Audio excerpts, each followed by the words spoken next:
Remue ménage. Remue ménage.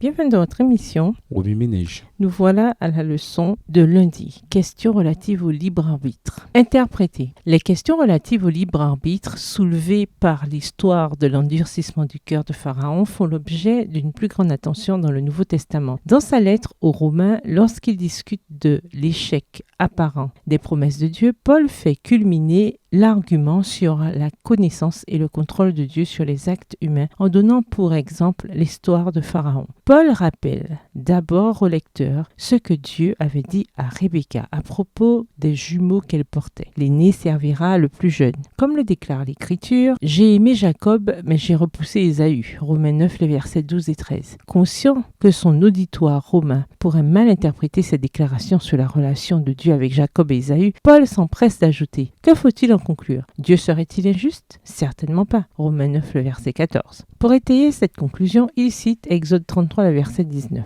J'aurai pitié de qui je veux avoir pitié et j'aurai compassion de qui je veux avoir compassion. Ici, Paul souligne que Dieu est au-dessus de tous et attribue à lui seul la prérogative de choisir ce qu'il faut faire avec sa propre miséricorde et sa propre compassion. Comme nous l'avons mentionné plus haut, Paul utilise l'histoire de Pharaon pour conclure son argumentation. Romains 9, versets 17 et 18. Sur la base de ces versets, de nombreux chrétiens enseignent qu'en matière de salut, les êtres humains n'ont pas le choix. C'est Dieu qui décide à qui il fera miséricorde et qui il endurcira. Plusieurs points peuvent aider à clarifier ce que Paul veut dire. Premièrement, dans le passage sur Jacob et Ésaü, Paul cite deux passages distincts de l'Ancien Testament. Le premier est tiré de Genèse 25, le verset 23, et le second de Malachie 1, les versets 2 et 3, respectivement le premier et le dernier livre de l'Ancien Testament. Ces deux déclarations de Dieu, l'aîné doit servir le plus jeune, j'aimerai l'un et j'haïrai l'autre, sont séparés par un millier d'années. Paul le savait, mais beaucoup de lecteurs l'ignorent. Lorsqu'on connaît l'histoire de l'Ancien Testament, on comprend que la déclaration de Dieu sur la haine pour Ésaü est intervenue de nombreux siècles après qu'Ésaü et ses descendants, les Édomites,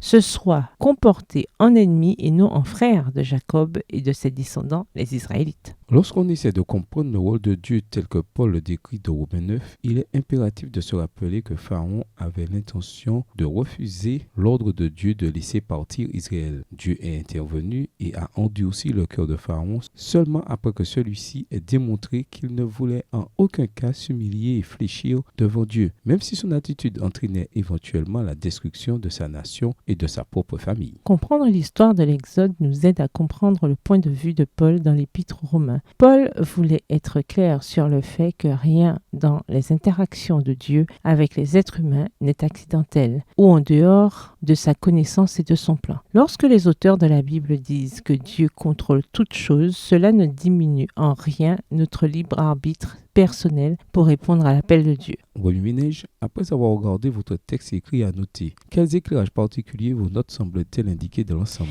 Quelles questions émergent après l'étude de ce passage? Quelle partie trouvez-vous difficile? Quels autres principes et conclusions découvrez-vous? Souhaitez-vous connaître l'avenir? Pourquoi? Si Dieu connaît l'avenir, dans quelle mesure pensez-vous qu'il le contrôle? Au revoir. Et à demain si Dieu veut. Remue ménage. Remue ménage.